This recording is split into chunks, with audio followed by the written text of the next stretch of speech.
क्या आपने कभी गौर किया है, एक घोड़े का बच्चा फॉल पैदा होते ही अपने पैरों पर खड़ा हो जाता है और कुछ ही मिनटों में दौड़ने लगता है, लेकिन इंसानी बच्चे को सिर्फ अपनी गर्दन संभालने में ही 3 महीने लग जाते हैं और चलने में तो पूरा 1 साल। ऐसा क्यों? क्या हम कमजोर हैं? नहीं, वैज्ञानिकों का मानना है कि इंसानी बच्चा असल में अधूरा प्रीमेच्योर पैदा होता है। अगर हम बाकी जानवरों के विकास डेवलपमेंट के हिसाब से देखें तो हमें मां के पेट में कम से कम 18 से 21 महीने रहना चाहिए था, तब जाकर हम भी पैदा होते ही चल फिर पाते। तो फिर कुदरत ने हमें 9 महीने में ही बाहर क्यों निकाल दिया? क्या कोई इमरजेंसी थी? जी हां, एक बहुत बड़ी इमरजेंसी थी, और वो इमरजेंसी है हमारा बड़ा दिमाग, बिग ब्रेन। चलिए इस रहस्य को डीप में समझते हैं। लाखों साल पहले जब हमारे पूर्वज एंसेस्टर्स 4 पैरों से 2 पैरों पर खड़े हुए तो उनकी कमर की हड्डी पेल्विस का आकार बदल गया। 2 पैरों पर चलने के लिए पेल्विस का छोटा होना जरूरी था। इससे मां का बर्थ कैनाल भी संकरा नैरो हो गया। दूसरी तरफ हम इंसान स्मार्ट होते गए और हमारा दिमाग बड़ा होता गया। अब यहां एक समस्या आ गई।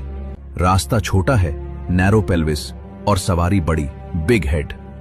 अगर बच्चा 9 महीने से ज्यादा पेट में रहा तो उसका सिर इतना बड़ा हो जाएगा कि वो मां की हड्डियों के बीच से निकल ही नहीं पाएगा।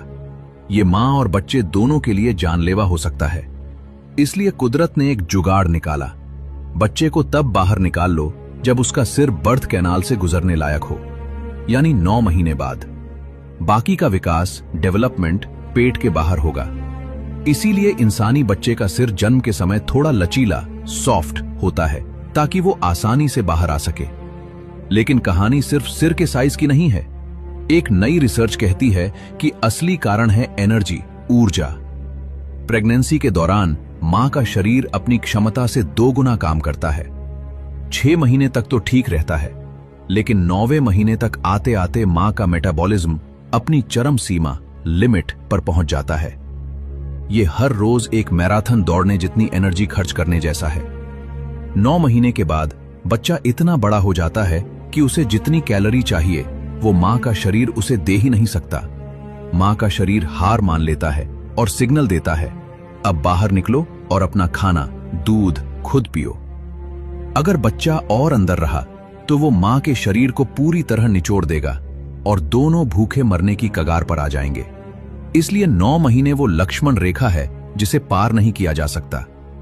इसीलिए जन्म के बाद के पहले 3 महीनों को 4th ट्राइमेस्टर कहा जाता है। बायोलॉजिकली बच्चा अभी भी एक भ्रूण, फीटस है, बस वो मां के शरीर के बाहर आ गया है। उसे लगता है वो अभी भी पेट के अंदर है। इसलिए छोटे बच्चे को शांत करने के लिए हम क्या करते हैं? उसे कसकर लपेटते हैं, स्वेडलिंग, ताकि उसे यूट्रस की जकड़न महसूस हो। उसे हिलाते हैं, रॉकिंग, क्योंकि पेट में वो हमेशा हिलता रहता था। और श की आवाज निकालते हैं, व्हाइट नॉइज, जो मां के खून के बहने की आवाज जैसी होती है। हमने चलने फिरने की ताकत खो दी ताकि हमें बड़ा दिमाग मिल सके। हाथी का बच्चा 22 महीने पेट में रहता है क्योंकि उसे सिर्फ शरीर बढ़ाना है। इंसान का बच्चा दिमाग बढ़ाने के लिए जल्दी पैदा होता है, और यही दिमाग हमें बाकी जानवरों से अलग और सुपीरियर बनाता है। तो अगली बार जब आप किसी बेबस नवजात बच्चे को देखें तो याद रखें, वो कमजोर नहीं बल्कि अधूरा है। उसे दुनिया जीतने के लिए अभी और वक्त चाहिए। आप भी ऐसे ही पैदा हुए थे, कमजोर लेकिन स्पेशल। अगर आपको यह डीप साइंस समझ आया तो वीडियो को लाइक करें।